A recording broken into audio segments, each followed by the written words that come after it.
Welcome to Off the Cut, a podcast where we talk about building, making, and answering all of your questions. I'm Eric from Spenceley Design Co. And I'm Zach from Zach Builds. If you have a question that you would like us to answer on air, you can send it to offthecutpodcast@gmail.com. You can find both of us on YouTube, Instagram, and unfortunately, because we have to keep up with kids, you can find us on TikTok too.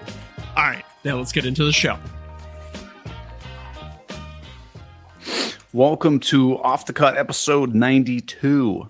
We're up in Toronto, and here in Ohio today is known as Tuesday, November 28th, 2023, which means the Green Suiters podcast, the worst woodworking podcast in our space, available on Apple and Spotify, still sucks. But you know who doesn't suck, Zach? The sponsor of today's video. Or video. Oh, all right. This just screams Can we that redo you're a this intro? YouTuber. Oh, well, the who doesn't suck is KM Tools. That's right. So if you don't know who KM Tools is, it's a tool company run by our good buddy Jonathan Katz-Moses. And he thinks that woodworking should be accessible for everyone. And the company was made by woodworkers for woodworkers. Yeah. What does that mean, Zach? That means that every single item in his store, he either designed himself or, probably with the help of his team realistically, or it's something that they have in their shop. Yeah. And that's why he always says if it's in their store, it's in their shop. Right? Right? Yes. Is that the official slogan of KM Tools? I don't know if it's the official slogan, but it's I'm going to start saying it is. Yeah. Well, and then if that Jonathan gets mad, I'll stop. It's on his business plans recorded at the bank. Yeah, exactly. Honestly, great tools, but the best part about it is a portion of all the profits go directly to Katz-Moses Woodworkers with Disabilities Fund, which helps get tools and resources in the hands of those who need it most. And Jonathan is working towards his goal of giving away $1 million in tools. And so he was posting some stuff today, and I reposted it. And I was like, you know what? I'm going to make a donation to this as well. And challenged other people on my Instagram stories. Had a couple other people respond back that they also donated. So, yeah. Very cool. Consider checking them out. Yeah. Oh, yeah. Oh, well, first of all, Deric's back. Derek, we missed you last week, man. On vacation? Yeah. Oh, for the record, I drove. I didn't fly. Okay. I drove straight through Columbus, and we were in Detroit looking over at Toronto. Oh, nice. So I was right when I said that you would be driving, and then Eric rudely corrected me.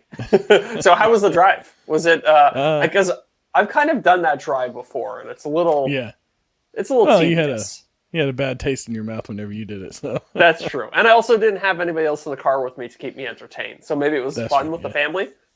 Yeah, it was a good drive. Yeah. Good. We drove up, stayed the first night in Kentucky, and then we went on through Ohio and did Rock and Roll Hall of Fame and checked out Detroit and Milwaukee and Chicago, and then came back. I think when I did the drive, Kentucky was my favorite state, just in terms of geography. There's a lot of hills and stuff like that. It's an interesting looking place. And then by the time I got over into Ohio, it was all dark, so I didn't really see much anything. Just the headlights in front of me. But it is a nice drive. So Kentucky is the best state. Yeah. It was a good drive, yeah. Ronnie Fulton, you heard it here first. Your podcast sucks. But you live in the best state. Pretty. That's gonna Ronnie. You can use that as an endorsement now. I live in the best state. Off the podcast. Well, a lot's been going on. I don't know. What do you guys want to talk about? You want to talk about what you guys have been doing? We want to get back to the last half of the question from one of our viewers wrote in that we didn't get the chance to answer the rest of it, and we didn't want to just throw it on the ground. I think let's go back to answering that question because it was a good one. But before we do that, I have to know, why is there a big stack of Festool tools behind you? Oh, okay. Well, first off, I bought all of them except the orange one. For everybody listening at home and who can't see the video feed, there's probably a 4-foot tall double wide stack of sustainers directly behind Eric. So I think it's like 6 or 7 sustainers, if I had to guess. It's like 4 feet high. Oh, so the first stack is 3, but they're the biggest ones. So the ones, I think they're like the 400 or the 500 something millimeters tall. I don't know. I don't know how they work. That's a 3 stack, and then the one closest to me is 2 of those plus 3 small sustainers on top. And I bought all of it except the green and orange one because that was their Festool's Christmas gift to everyone. Oh, nice! Yeah, it's a camo sustainer. Yeah, they do Christmas gifts. It's a camo sustainer with a camo hat and coffee mugs. Cool. But the story of all the other sustainers was when I was at the Hartville hardware event thing like 2 weeks ago or whatever, right before Thanksgiving. They had a whole bunch of stuff that was on closeout. And a lot of it, like these big sustainers are called their cool-tainers, which is basically a cooler. And cool. Inside of it, you get like a thermos, and it's lined with like foam, so it's like insulated and whatnot. Well, here's the thing: it was cheaper to buy the cool-tainer than it was to buy the sustainer that was of equivalent size. And I'm going to need that to store tools, so I was like, I just got 5 of those. Yeah. And then you're going to rip out all the insulation and just use them like normal. Yeah. Right. Smart. And then like give the coffee mugs away to people or, something. One of them was a whole bit sustainer. So it comes with like tons of drill bits and like bit tips and stuff. Cool. Also was on closeout. It was like half off. And another one's like some screwdrivers and whatnot. That would be one I just keep around the house. Again, like half off. I was like, sure. Whatever. End of the year. So ended up being I got all of those for less than the price of like 3 things full price or something. Okay. So that's not bad. Yeah. So, okay. Well, we're on the subject of Festool, and I know I said we would do the question, but this is how the podcast goes. Yeah. I have a project coming up where I need to do a little bit of kind of mortise and tenon work. So you're going to get the domino? Well, that's what I'm thinking. But so hear me out. It's not a particularly big job. I'm just making some props for a movie. I'm not even going to make a video out of it. Yeah. They don't need to be super strong. It's kind of like it's an old school backpack frame. And so it's going to be like a wood frame that has canvas stretched around it. Again, it's a prop for a movie. So I'm thinking, should I bite the bullet and finally buy the domino? Or should I just be a cheap ass and just get a little doweling jig? Dude, you are going to hate yourself. Unless you get a good doweling jig, you're going to be so pissed off. Well, I could spend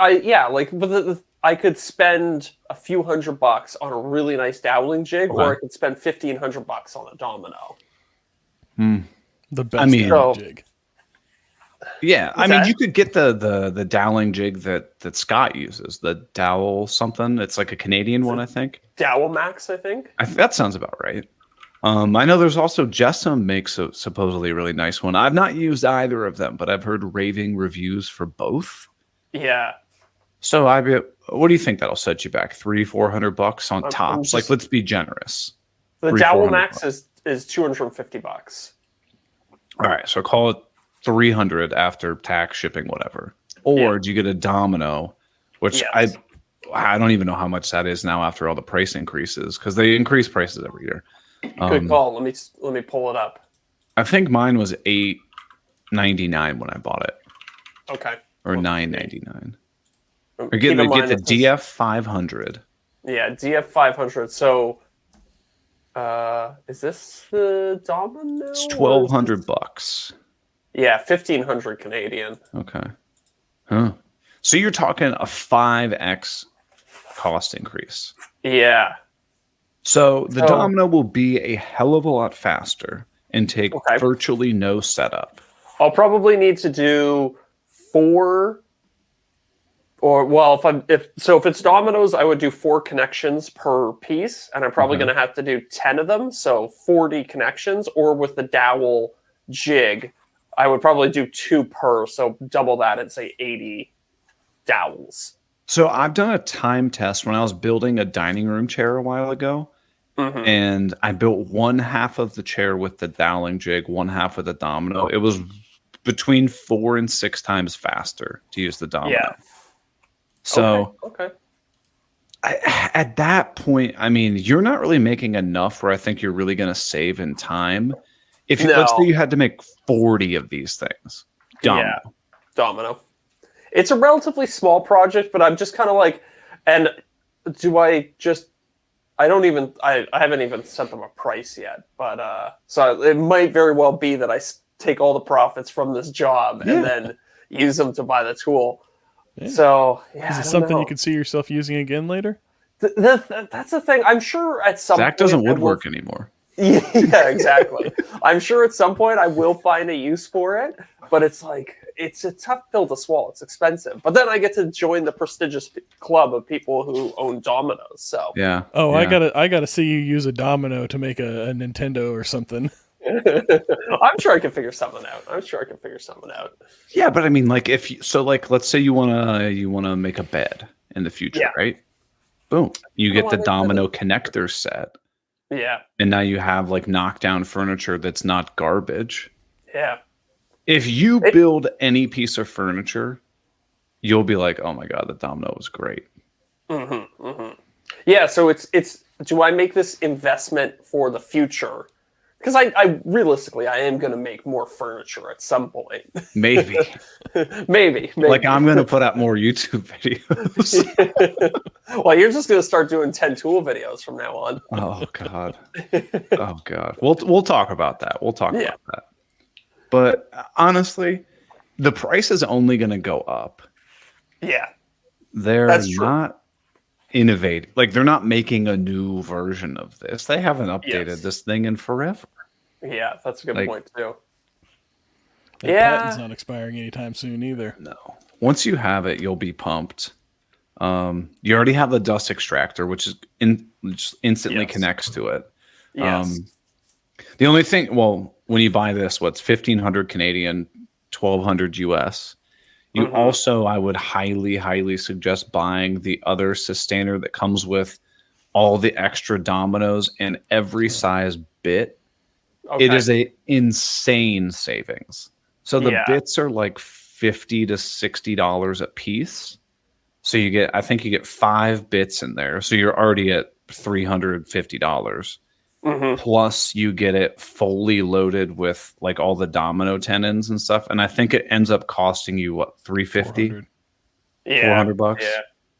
500 Canadian, but it's a really, really good value. But yeah, I mean, then you're talking, you just spent $2,000 Canadian, right? Which is like $1,600, $1,700 US. Yeah. So we'll see. It's a movie production thing, so maybe I can really bend them over the barrel when I give them a quote for the price. Yeah, is this for your buddy that does the? Yeah. So basically, anytime there's a prop in any movies that they're working on that need to be made out of wood, they call me. Okay. Nice. So it's been good. It's been fun. They give me like weird or an employee. Of the company? No, he's the owner. So they will. So there's I think 3 principals on the company. So like 3 people who are working together in a props department, working for. I think they were all working on the Star Trek TV show at the time, and they were like, "This is dumb. We should start our own company instead of just working as employees of the production." Right. And so they basically do all the same work now, except they work out of their own office, and then they just make stuff there and then send it to set. That makes sense. So are you allowed to disclose what movie this would be for? I think so. It's for Guillermo del Toro's upcoming movie. Oh, nice. So I don't know. I'm not sure exactly what it's about. It's set sometime in the past, and I think the backpack frame is going to go on Oscar Isaac. So nice. That's pretty cool, though. Yeah. Right. No, I'm serious. Like you watch the movie and you're like, "Oh, I built that." Yeah. That's cool. Yeah. That's awesome. Behind the magic. Right. Mm-hmm. So would this be something you could pitch to like him and go like, listen, I'd be happy to do this. I'm kind of eyeing this new tool that would make this job easier and tons of other jobs in the future easier. Like, would you consider like you just basically pay for the price of this and we just call it even? Yeah, yeah. They're like, it's nice because I'm working with my friends, so they're more interested in protected. Like, how do I say this? They're more worried about me being happy to work with them than they are about, because it's film. Everybody overcharges like crazy in film. Keep the money in the family, so to speak, too. Exactly. So if you give like a crazy price, it's fine. Nobody really cares. Right. Yeah. I would go for it, man. Yeah. Yeah. Okay. Especially if you want to build furniture in the future, you're going to love it. Yeah. And you can piss people off in the YouTube comments. That's true. That's true. That is worth a lot to me. I already piss people off every time I break out the CNC or a 3D printer. No, like, I can't afford one of those. What you got to start saying is, and I'm going to pop this on my CNC to do it. But if you don't have it, just use your laser. Yeah. I do want to get a laser too. That's another expensive tool that I've been eyeing. Well, then you can actually use that. You can be like, and if you don't have the CNC, just pop over on your laser. And pop it over on laser. Yeah, exactly. And if you don't have that, just use your Shaper Origin. And if you don't have that, I don't know. I don't know what to respond with. Cut it out with your domino. I guess you can just jigsaw it or something. Yeah. But then you have to get the Mafel jigsaw, the one that's like $1,000, and they only sell in Europe or whatever. Yeah, definitely. So, all right. So if you do buy the domino, get the 500. You don't need the 700. Yeah, what's the difference between the 700 and the 500? What's that? That's 500 millimeters, I'm guessing, and 700 millimeters? To be honest with you, I have no idea what the number is based off of. Okay. If you really want to dive into it, Jason Bent made a video about it. You can check it out. Long story short, the Domino 700 can make tenons that are like up to like 4 or some inches long. Wow. And they're like, I'm sorry, talking like the size like a Snickers bar beefy. Yeah. But think, you would have to make big furniture to ever use that, right? Which I generally don't. Right. Yeah.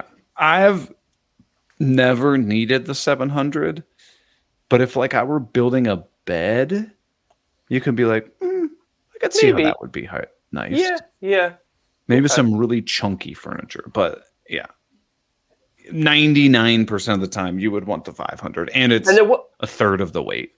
What about the accessories? Like, I'm looking at, so you can get it 2 ways. You can get the what do they call this? The set, the 500Q set, and then there's the 500Q plus. And for some reason, the plus has less stuff. That's a horrible naming convention. Some of their conventions are awful. The more expensive one comes with what they call cross stops. So if you have like your domino, you're looking at it kind of like somebody standing up. It's like if somebody would put their arms out, it makes a little like cross that goes across.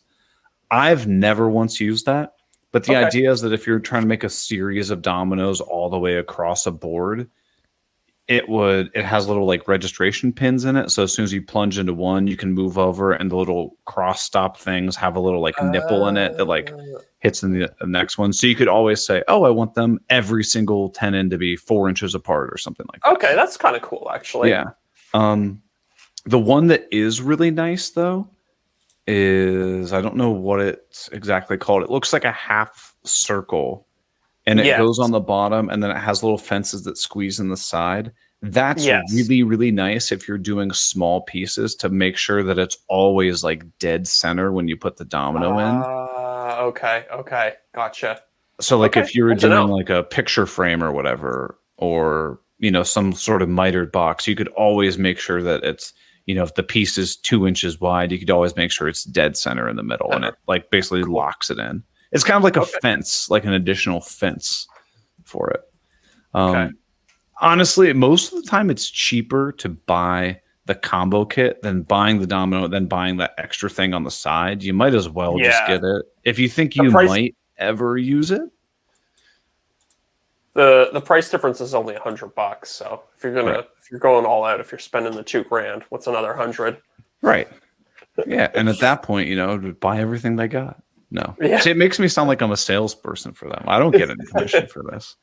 But yeah, go for it. Okay. It doesn't look like it. No. Hey, I bought all of that except the green and orange one myself. We were making fun of that so much. We were like, why the hell would they make this? Like, who is their target audience with this? Clearly YouTubers. Did they even sell that? Should have been like green and red. Yeah. They sell it. You want to see it? Oh, okay. Yeah, sure. Bust it out. Wait. I already took the stuff out of it. Never mind. Here we go. I think the idea is it's $99. I think it's marketed towards someone who needs a gift for their spouse. Yeah, totally. Like, oh, he or she likes Festool. This is $99. I'll pick this up. I guarantee every member of the Green Suiters podcast is going to have one of these under their tree. Yeah, because they're trash. I'm sure they got one. I'm sure they got one from Festool as well, but their spouses will have also got them. Well, they'll probably re-gift them. Yeah, true. At $99, that's got to be the cheapest thing on Festool's website. Might very well be. It's probably pretty close. I mean, it does come with it. It comes with 2 nice coffee mugs in there. Yeah. But and you get a sustainer you can use for something else. Yeah, you get a sustainer. Yeah. You know who enjoys camo sustainers from Festool? Our patrons? Yeah, our new patron. Ooh, new patron. Didn't see that. Gonna go with it's either JC or Jace. Okay. So we'll go with that. And then return. So Jace, I like Jace. I'm gonna go with Jace. I get into JC. We'll just call them different things. Yeah. Well, Jace has unlocked the after show and a bunch of other perks, including the giveaway. Which we're gonna pick the winner tonight live on air. Yeah. We're gonna do it live. Oh, that's extra exciting. I like that. Every month, KM Tools wants to give away a $50 gift card to patrons, and to celebrate the first month of the partnership, he's also giving away his Pro router plane, which is a $230 value. Yeah. All you have to do is sign up to be a patron. You get access to the after show. You get our private Discord server. You get I forgot about this. Our first live video hangout that we did last week, our BYOC that we do with patrons. BYOC? Yeah, absolute blast. It was a blast. Mm-hmm. We stayed on for almost 2 hours? Yeah, something like that. Yeah, but we had a great conversation. It was a blast. No, it was fun. It was I don't know. It was nice.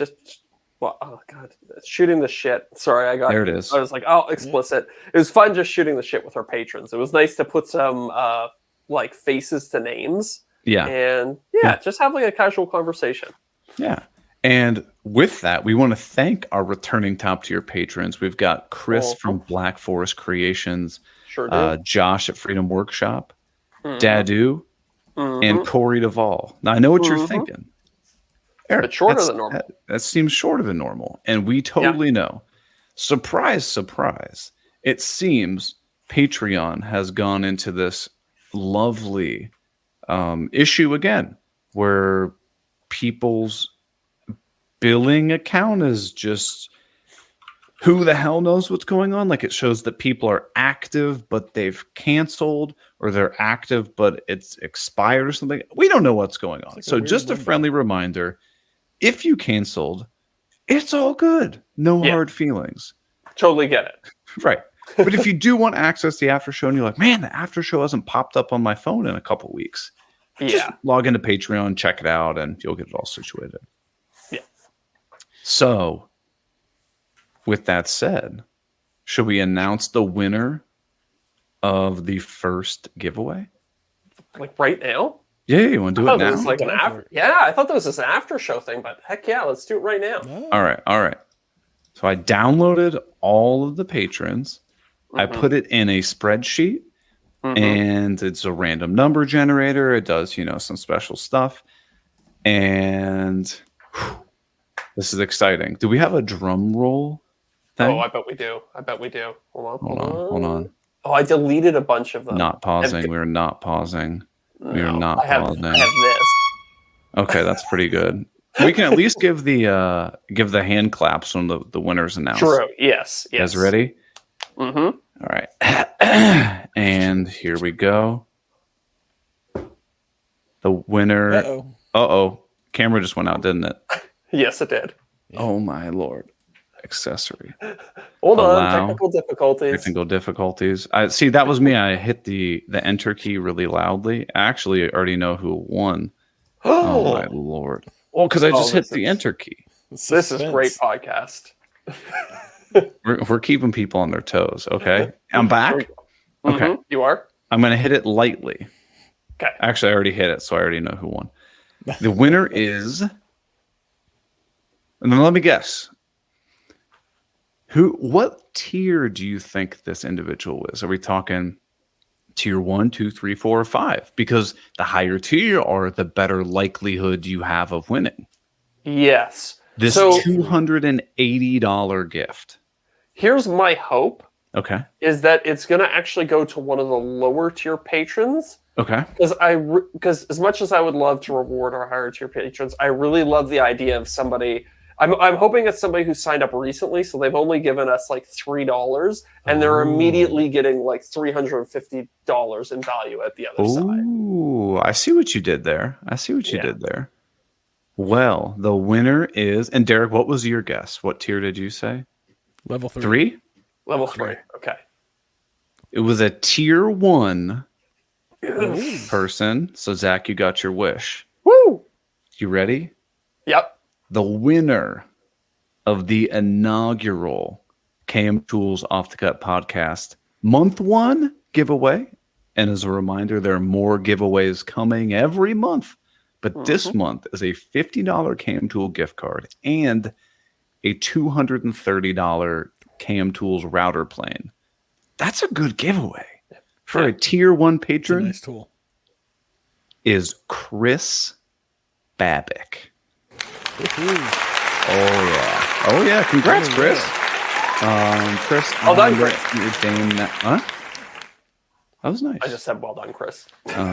Chris, I'm writing your name down right now. I will email you tomorrow to confirm with you. If for whatever reason you're like, I want to give it to somebody else, totally cool. I'll get in contact with you, and then we'll get you set up with Jonathan, and we'll get that sent out to you. Hell yeah. Whew, that was exciting. I wish we could do an entire show of just giving stuff away. I'm looking for that. Yeah, that would be fun. Right? Interesting. Yeah, maybe we'll try and find a way to make that happen. But I'm excited to do these monthly giveaways. This is exciting. Yeah, this is fun. Did it feel like you have a lot of power? Kind of, yeah. Changing people's lives. But no joke, you get a $230 router plane plus a $50 gift card to KM Tools. That ain't bad. All for paying $3. That's not a bad return on investment. Yep. So if you want to get access to that in the future, go to patreon.com/offthecutpodcast and unlock all kinds of stuff, just like these giveaways and the after show and hanging out with us. But we'll move on. Okay. Yes. So let's get back to our question. Yes. Okay. So the reason this came up is, as we've talked about this fairly often, we often get questions from people on Instagram or whatnot. That's a fantastic question, but it's asked like for us to answer these questions, it would be a disservice for me to respond in a text format.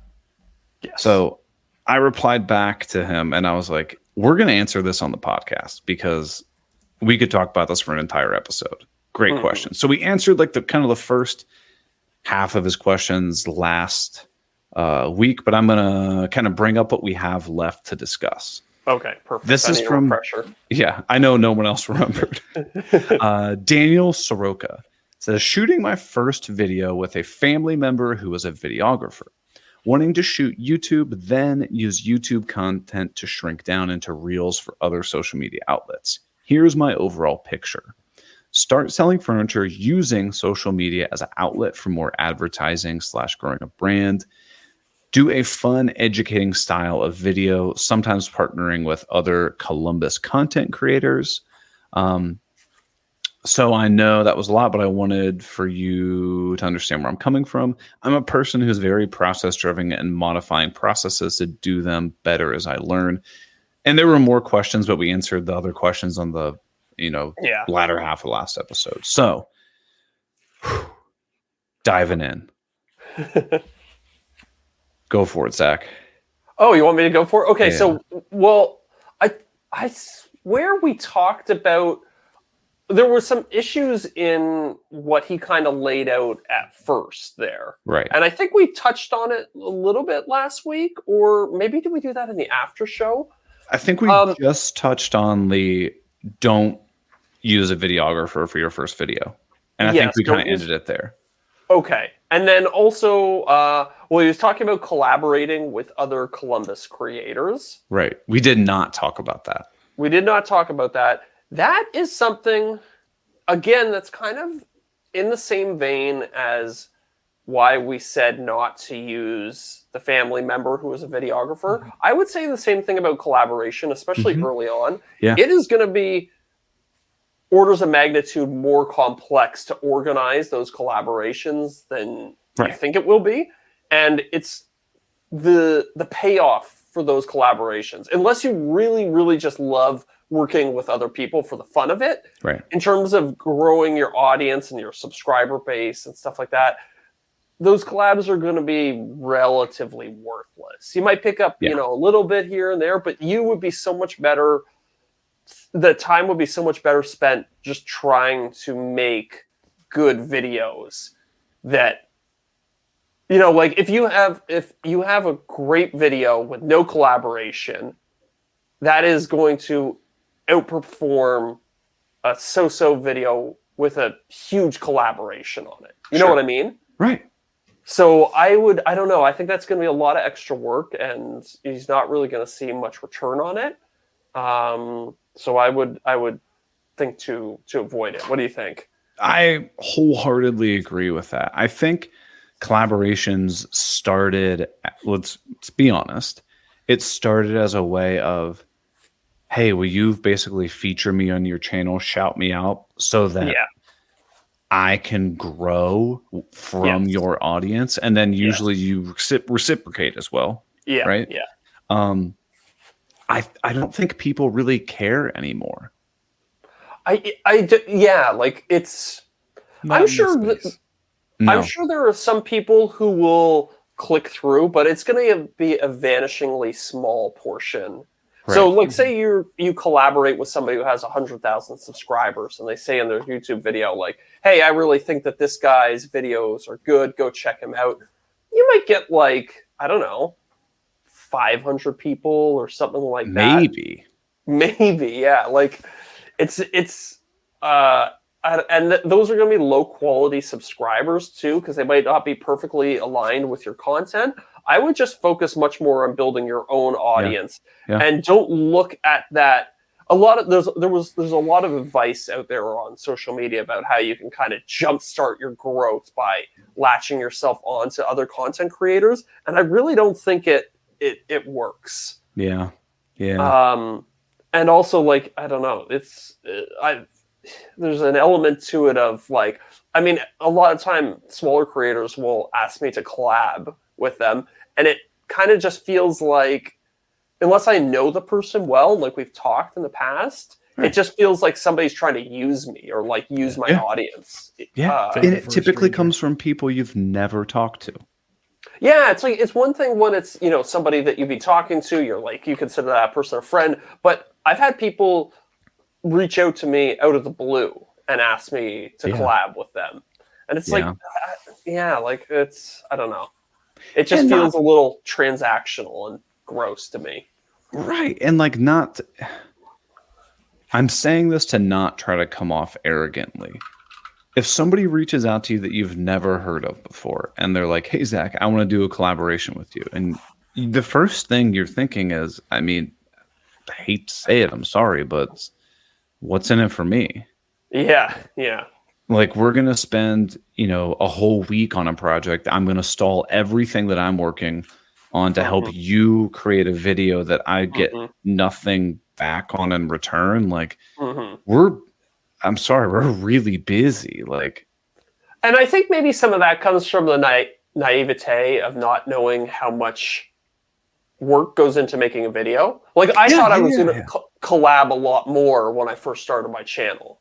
Oh, I wanted to too. And then I made like 2 videos of my own, and I was like, this would be a nightmare to collab with someone. And you realize, time to bring up my my new idea? Get out of here, Deric. But like, I used to think I would collab all the time, but then you realize you're so goddamn time strapped all the time. Right. You just don't have an extra week to kind of go mess around with somebody in their shop and, kind of play around. And so it has to be like very strategic, and it has to make a lot of sense for both parties in order for it to be viable. Right. So like, let's you got a decent sized YouTube channel.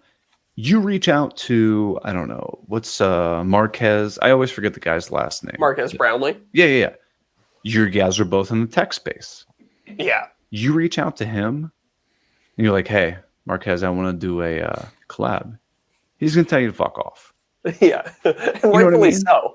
I would never ask him to collab because But and why is he gonna say that? He doesn't have the time to do it, and there's no return on investment for him. Like, I understand, you look at a YouTube channel and you're like, oh, this is fun. This is entertainment. I think a lot of people neglect to see the business behind it, right? Yeah. And he has to, just like you and I, every other YouTuber out there has to utilize their time to grow their business. And do they do fun things? They do charitable things? Yeah, absolutely. But if you accepted every single time somebody wanted to collaborate with you, you would never get anything done. Yeah. So I think bottom line, collaboration, I would not look at that as an avenue to start or launch or help accelerate the launch of a social media brand. Agreed. I think early on especially, focus on scoping it down so that you can do it solo. Try to minimize the number of variables involved. And go ahead, Deric. Go. I was going to say, until you make it to the size of Jason Hibbs and you make it a Patreon giveaway thing, the collab's not going to work. Yeah. Look, look, there are ways that collabs can work. I'm not like poo-pooing the idea entirely, but I would not put it as like one of the central pillars of your growth strategy. Right. So like, if like something that would work well, like Zach and I are good friends. And even then, if I ever pitch this to you, Zach, I can see you being like, oh God, I don't know. Let's say like I, was building some piece of shop thing or building a piece of furniture, and I was like, but I really want to add some tech stuff. I'm going to bring in my buddy Zach, who's going to help me, and you'd like be featured in the video, basically. Yeah. Even that would take so much orchestrating and planning, and like you're thinking like, okay, yeah, it's basically an excuse for us to hang out. Yes. Which is worth it sometimes. Like that's like, for sure. Like is getting to see your friends and hang out is fun. But again, I don't know. Yeah, I would, especially early on, I would not worry so much about the collab stuff. So in the case that you and I would collab on something, somebody is watching my video, I've got like 100 or so YouTube videos. You've got 100 or so.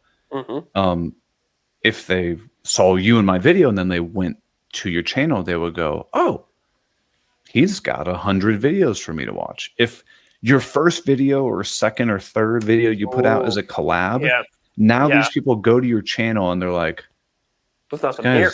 Nothing else to offer me. Yeah, exactly. Yeah, that's a great point. If you haven't nailed down like the branding, like the thumbnails, the titles of, and somebody's like, I don't even know what this guy does on this channel. I think everything we've talked about is don't start with collabs. Consider it in the future, but don't view it as a growth strategy. Do it because you want to do it. Yeah, because you're genuinely excited about the collaboration. Right. Yeah, I think all of these things that people kind of say to bootstrap your growth or to help accelerate your growth, it's like you got to nail the fundamentals first. Agreed. And the fundamentals are good videos that people watch. And if you can't do that, don't even worry about all the other stuff. Yeah, I don't disagree. You're putting the cart before the horse. Right. And so that kind of brings me to one of the other things you brought up, is wanting to shoot for YouTube, then use YouTube content to shrink down into Reels for other social media outlets. So yeah, I did that. Mm-hmm. I still kind of do that. Mm-hmm. I waver on this one. Mm-hmm. As yes, you already have content shot and you can utilize it for other platforms. Yes. But other platforms don't pay dick. Yeah. I mean, again, focus on the fundamentals, and scope down when you're first starting out. Keep it manageable. Pick one platform that you're going to excel at, and then worry about branching out into other things. Yeah. I do I go back and forth on this. I've stopped now posting a lot to other social medias other than YouTube. But for the aforementioned reason that they don't pay dick. And I think if I do ever get back into making more short form content, I think I will eventually, but I'm going to be more strategic about it. I had this strategy early on of you make the YouTube video and then you're essentially looking at the YouTube video, what part of this video where can I find short form content in this long form content? Yes. And I think that kind of volume approach doesn't work anymore. When I do it again, I'm going to take a more strategic approach where I'm planning the short form content before I make it. Yeah. And I'm filming specifically to support that short form content, because the people, when they're on Instagram or they're on TikTok, their attention span is so short. So if you don't have a really tight edit, they're just going to swipe away and your video is not going to do numbers, and it's basically just wasted time. Right. I don't disagree with that. I think my mistake starting out was I was like, okay, well, I have to have a website. Okay, I have to have a blog. Well, I also have to have an email newsletter. Well, everyone says I should be on Pinterest. I don't even know how to do Pinterest. Well, I should also be on TikTok and Vero and all these things. I had a lot of discussions. I was talking with Drew Witt on the phone for a while. I was talking to Jason Bent at Hartville for a while, and Ronnie and Matt from MWA a lot recently.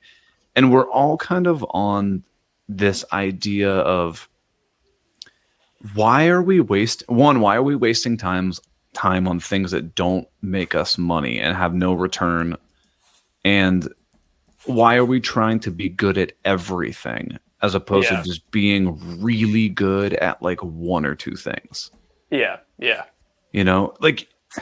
It's hard to spread yourself that thin, right? Mm-hmm, mm-hmm. No, it's not. It's not a viable business model. No. And the great thing about getting really good at one thing is that you know this, and I think most people listening should know this, but the amount of money that you earn, making a video that goes from getting 10,000 views to 100,000 views, you're going to earn exponentially more money, but it's not that big of a difference, right? No. So if you get good at making videos, then all of a sudden your earnings go exponential. You can start affording to farm out some of that other stuff. Yep.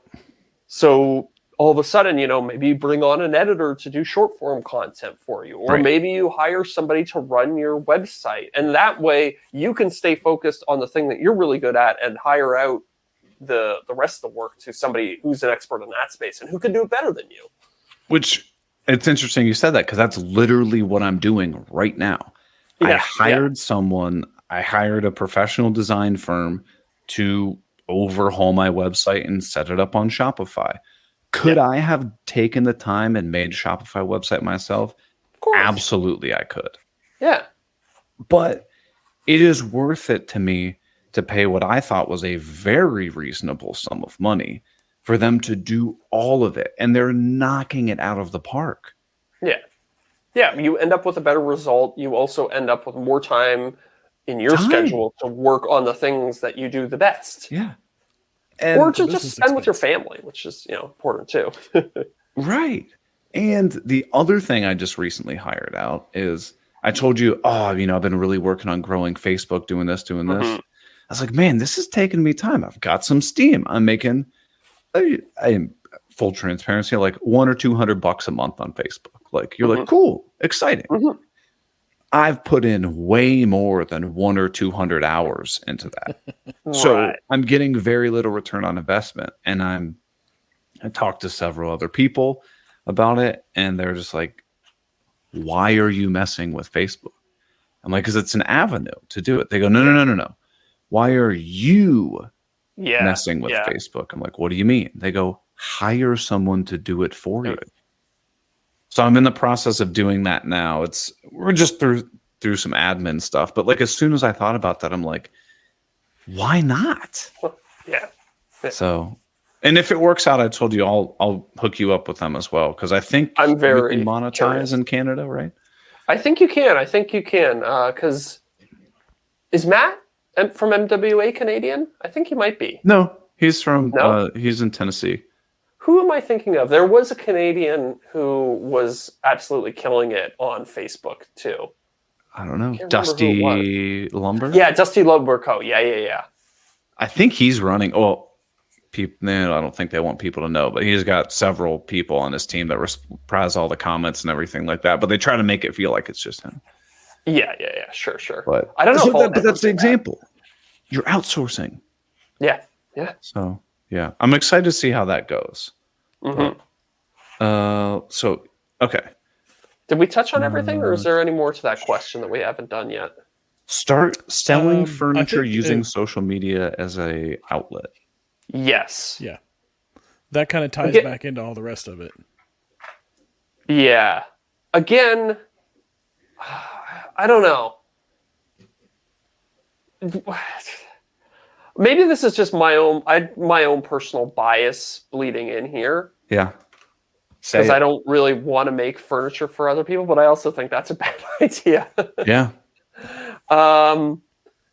Yeah, I mean, it's not a bad.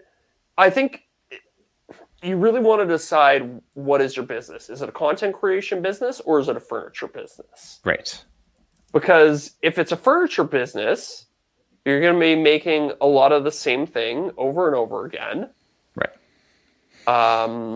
And you'll never have time to make the videos because you're like, oh, it's going to take me so long to film it. I just need to bang these out.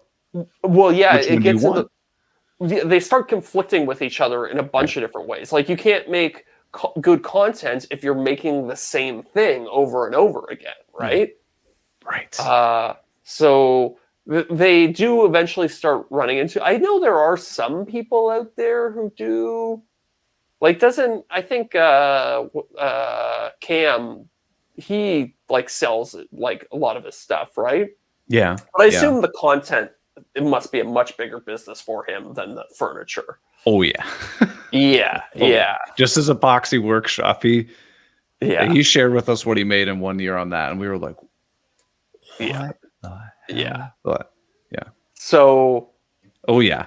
You would be selling a lot of furniture to hit that volume. Yeah. So again, I don't know. I think it's fine. Like, running a furniture business is a perfectly viable business. Tons of people do it. It's a lot of fun, but it's going to take away time from the content side of things, which I think is probably a more profitable avenue to go down if you can get good at it.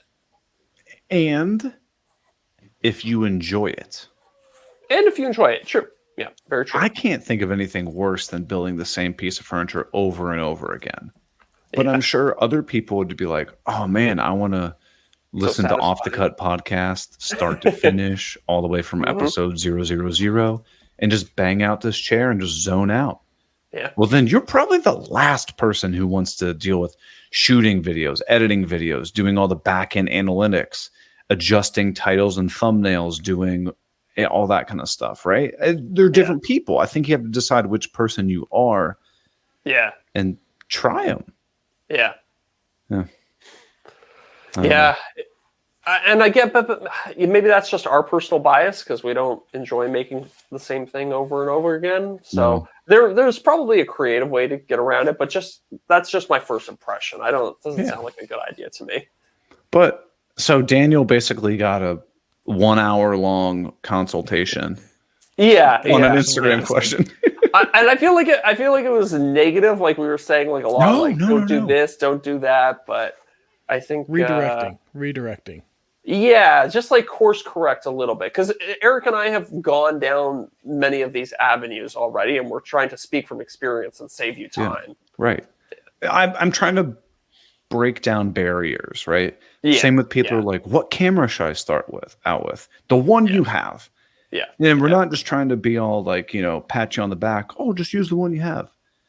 Don't try to go and learn a new camera because now you're adding another barrier that's going to make it even harder for you to get started. Yeah. You know how to use your phone. Use your phone. And then when you go, oh man, I really wish I was able to do this, this, and this, then go get a camera. Yes, exactly. Then you know what you need. Right. Exactly. Find the limits of your current equipment before you even start thinking about upgrading. Yeah, and I want to prevent people from going down dead ends, because you can go down dead ends and you don't realize they're dead ends until you're at the end of them and you're like, oh, damn, now I've wasted all this time.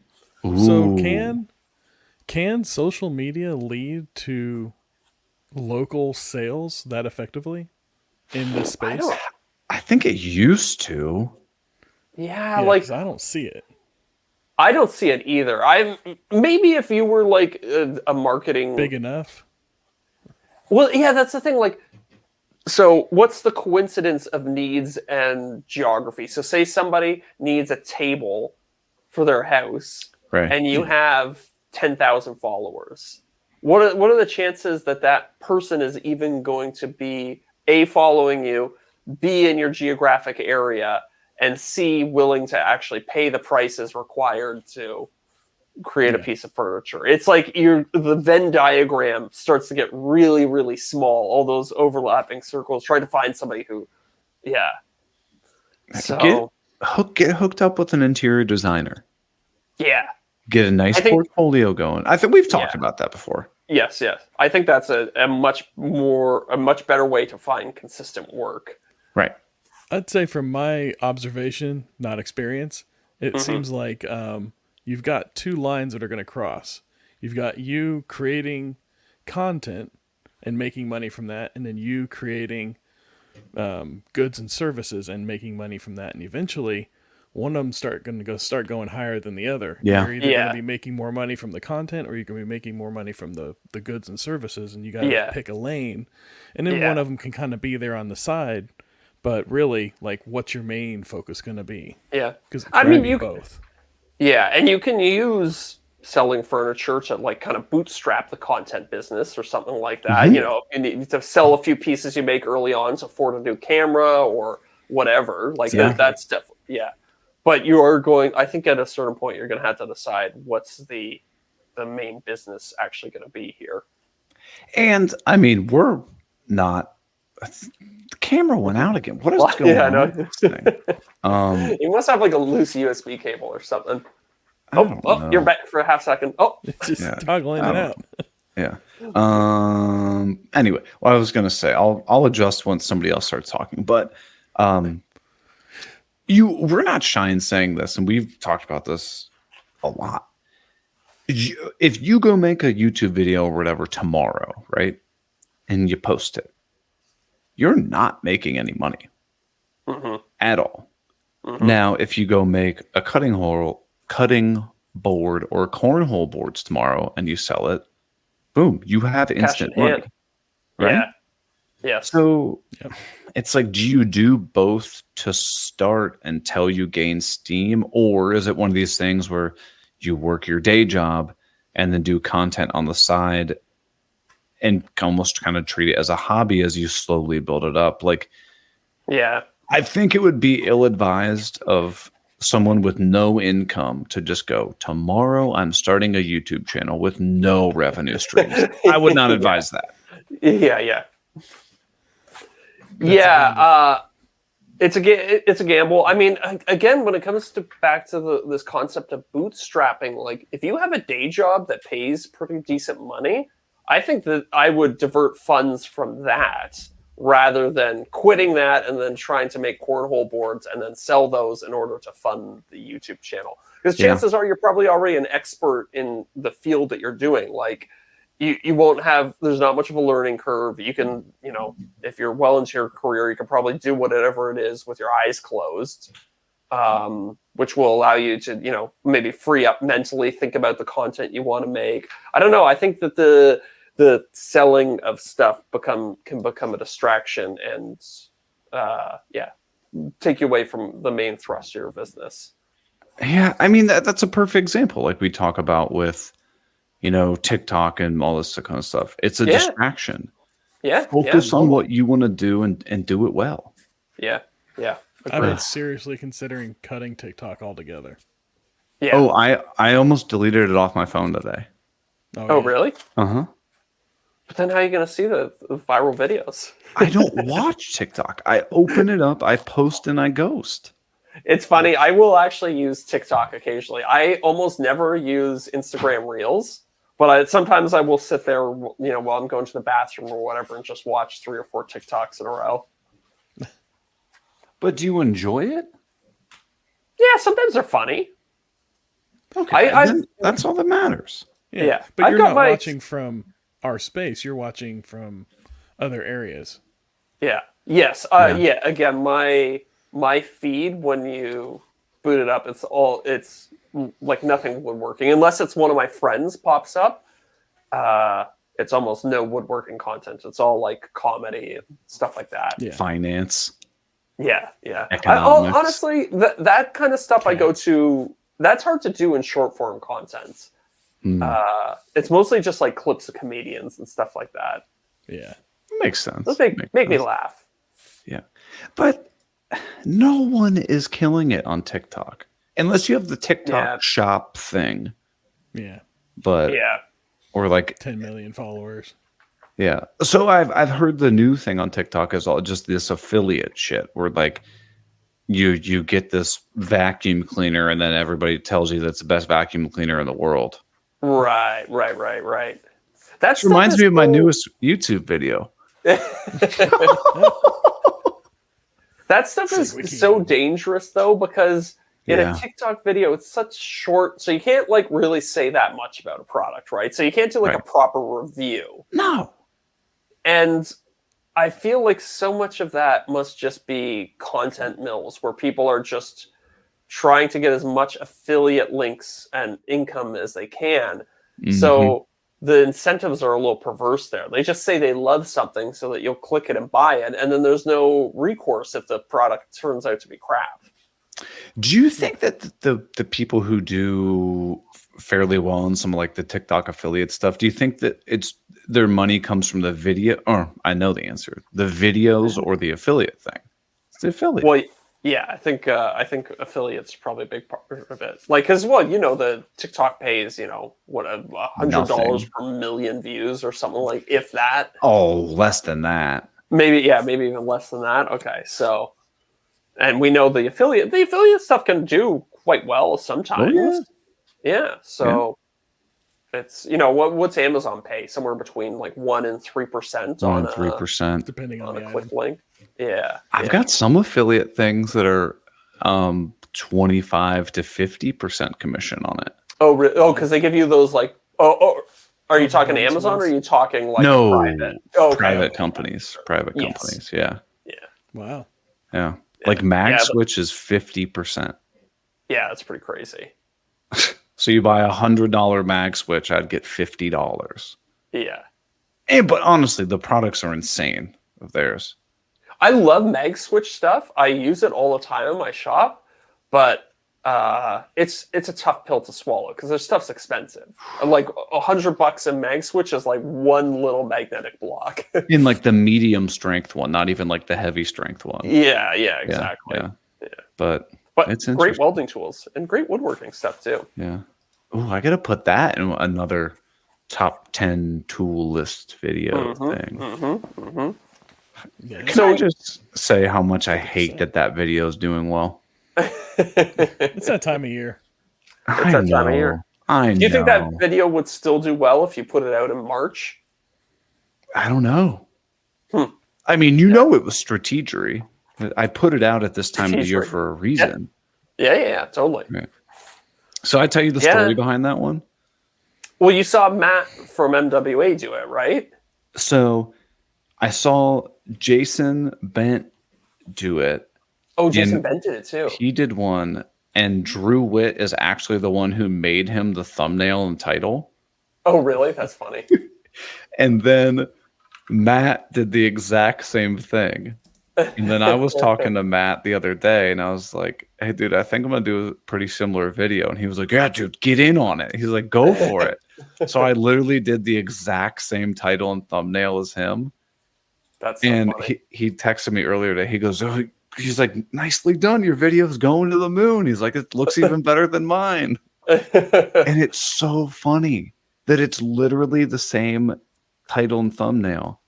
I looked at Matt's thumbnail and then your thumbnail. I was like, oh my God, it is like. I know. And I identical. texted it to him. I asked him. Like, yeah, I know. That's funny. Like, I wonder, have you compared click-through rates with him? Like, to see, I should. My click-through rate's not that good. It's like 6%. I mean, for a video where people watch the whole thing, like, a click-through rate and average watch duration combine in weird ways sometimes. Like, if you have a crap average watch duration and a great click-through rate, it's like, I don't know, you kind of get like a medium result. Yeah. So my audience retention is 8 minutes and 54 seconds of a 24-minute video, which is like 36%. It's not great. Yeah. Not great, but it's also, already been watched, 100,000 times, right? Yeah. So 117,000 views in one day, 8 hours. What the hell? That's crazy. Are you kidding me? Like, but see, this is the frustrating thing: is I shot that video in 45 minutes. Right. It took me like a day to edit because I did a bunch of B-roll and like made it real tight and was trying to make it snappy. But like, if I had to, could I make one of those videos a week? No problem. Yeah. But do you want to? No. I mean, at least one a year. Yeah. And maybe that's like my Black Friday Christmas time me video. Totally. Yeah, just put it out like beginning of November or something like that, so it still has momentum going into the holiday season. Yeah. I mean, I'm very thankful it's doing well, but I'm also like, you gotta be kidding me. Versus a dining room table that you spend 3 months building. Yeah. Right. And you get 5,000 views. It sucks when the videos that you like the most don't perform as well the ones that you don't like. Right. It's such a weird spot to be as a creator, right? Because you want it to be fun. You don't want it to be a grind. You're constantly making videos you don't like because that's not sustainable. You're going to burn out eventually if you keep doing that. So. Right. Like, did I enjoy editing this video? Hell no. I'm just watching myself talk at the camera, and then I throw B-roll that I've already edited and like filmed before on top of it, and I'm like, oh my God, this is a grind. And just watch my next video will get like 1,000 views. This one, well, I mean, this one's doing well. It should give you some momentum going into the next one. So I hope so, because I don't think it's going to be super exciting. What's the next one? It's going to be, I think I'm going to title it something along the lines of, I finally got rid of my table saw. Okay. And so I started out kind of like talking about like, oh, the table saw is like the, most important tool in my shop. It's what I use for everything. I started out with this one, then I got this one. But for me, like the table saw is no longer enough. And then I'm like, and that's why I'm getting rid of it. And then I ended up cutting out about 15 minutes of the video after that point to try to make it just really, really tight and snappy. Yeah. Just kind of like going over like why I got the new table saw, how upgrading to a nicer table saw is like make things easier, like kind of what you get with it. Yeah. As I'm like putting it together, I'm not like, okay, then you take this bolt and you put it on here. It's more like I'm putting it together and I'm like, and one of the great things about the table saw is like, you know, when you get a nicer saw, it comes in separate pieces. So if it's not perfectly flat, you have the ability to like level and adjust all those pieces. And I kind of like mention that as I'm doing it. So it's like more educational, not just like put bolt B here. So I don't know if it's going to do super well. People do like seeing tools and like stuff like that. So I don't know. Top 5 reasons I replaced my table saw. Yeah. I'm just hoping that after how well this video does, that it'll bump up my sponsor evaluation for Mark. So maybe we can talk about this in the after show. But it's been I've been frustrated lately. I haven't had much good sponsorship stuff. No, but your channel's been knocking that out. I know that's the thing. Like, like my have you gotten offers? Just nothing that's really like stuck. There was like some stuff, some people kicking the tires earlier, but haven't had anything in a while. So I wonder if this is something that we can do. Is just like, you know, talk to Mark, be like, hey, I got a video that I want to put out in, 4 weeks or something like that. Yeah. Can you find me something? Well, I kind of said something like that, Jim, because so the Nintendo 64 video that I did close to 1 million views in the first 30 days. Hell yeah. And I have a very similar, well, I already talked about it on the podcast. I'm going to do the PlayStation 2 next. Yeah, so which might even do better. So, and I mean, it should at least in theory be somewhere in the same neighborhood. Very similar topic, Yeah. Similar idea. So I'm like, I want to get a good sponsorship for that, but I also want to get it out before the end of the year because RPMs are really high. Oh, yeah. So I'm kind of like now conflicted. It's like, do I wait for a sponsor or do I just put it out sponsorless so I'm, I'm going to have a talk with Mark and what to do. It's a tough decision. I mean, do you potentially miss out on thousands of dollars by not doing a sponsor, or does having no sponsor and you get the video out during this season where ad placements are a lot higher, does that behoove you? I don't know. Exactly. It's a little bit of a thing. Anyways, and does the video perform better with no sponsor on it? That's always a conundrum we could discuss ad nauseum. I think almost certainly a video performs better with no sponsor. You know what's interesting about the video that I put out yesterday? Is there is no dip during the sponsor part. Really? Interesting. No. Did you I haven't watched it yet. Did you break up the sponsor read like we talked about? So I literally was just like, here's the first tool. I'm going to talk about why this, and this. Here's the second tool. I'm going to talk about this, and this. Here's the third tool, this, and this, all the way to number 10. Yeah. Well, it's just that tool number 2 was the sponsor. I see. I basically was like, one of the other things that's worked really well for me, that's somebody who has like a low, doesn't have access to a lot of power, is a portable power bank. Like this one from Yoshino. And then I just kind of talk about the benefits of portable power banks. I had like one sentence I had to say about like the features of it. Yeah. And the rest I'm just kind of like talking about them in general. I don't think people realized it was an ad read, which is what I was going for. Yeah, fair. I mean, if you got affiliate links on all of them, aren't they all technically ad reads? Yeah, true. Exactly. And that's what I'm saying is like, I'm like, oh, here's the TSO product. There's a link in the description. Here's, a headphones link in the description. You would probably, as a casual viewer, I think you would be hard pressed to delineate which one was the sponsor of the video. Yeah. Which is what I was going for. I was like, this is the perfect one. Because they wanted a 2-minute long ad read. And I was like, oh, that's going to be tough just to... right? Yeah, that's so do they let you, if you wanted to, could you break that up in the video, or does it have to be 2 minutes continuous? This specific one, and I took it on because my videos hadn't been doing super well, wanted a 2-minute ad read that started in the first 3 or 4 minutes or something like that. And I was like, oh, baby, that's rough. Yeah, that's a hard one. But, I mean, looks like it turned out. It's going well. So am I going to turn into one of these channels that just does a top 10 tool list video every week? I hope to God not. Please, people, watch my furniture projects. But yeah, it's been going well. It's gotten me excited, reinvigorates things. Good. Yeah, that's important. Because the past couple of videos they bombed. It's hard, man, when you have a video that you've worked so hard on and it doesn't do well. It's pretty brutal. It's especially ones you thought were gonna dominate. The don't buy Milwaukee Tools videos. Like, this is gonna crush it. Yeah. Nothing. Yeah.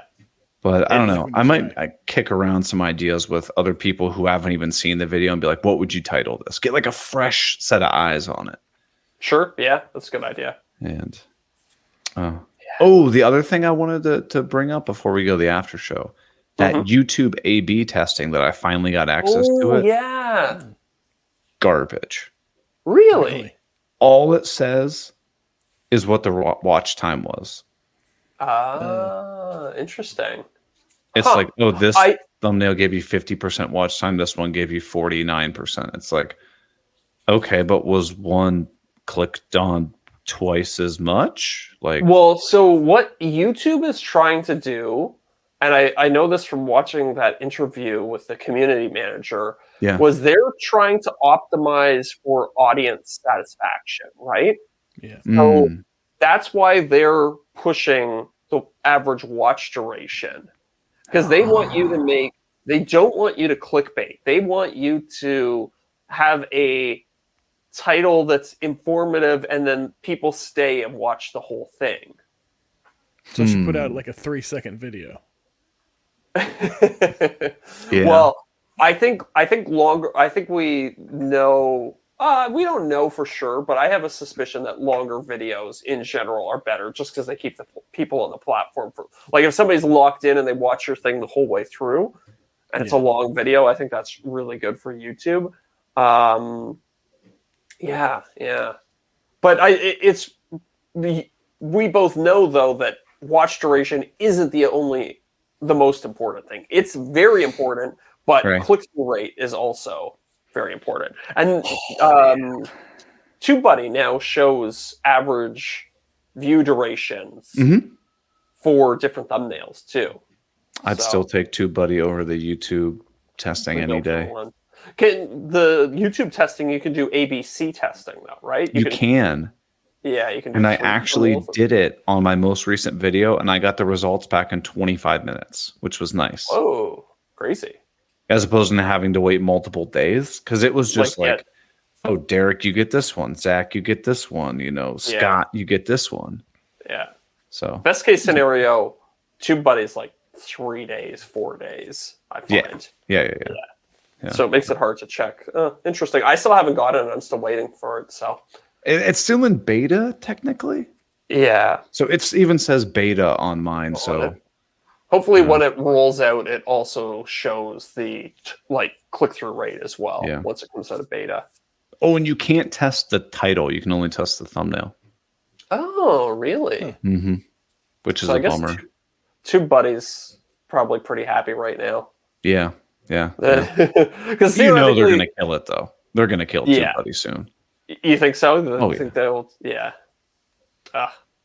They went in on that money. Or they're going to have a creator premium thing where you spend X dollars a month to get access to all these additional analytics tools and stuff like that. That's what they should do. I'd instantly subscribe to it. Yeah, but YouTube already keeps 45% of all the money you make. So they're if you're doing better, they're already making more money, right? So they want you to get more views. Like, your goals are pretty much aligned already. So I don't see what the point of them charging $100 a month or whatever for some special analytics tools would be. You want more views. They want more audience members wherever they go. Yeah. Yes. But you guys know where we're going to go? The after show. To the after show.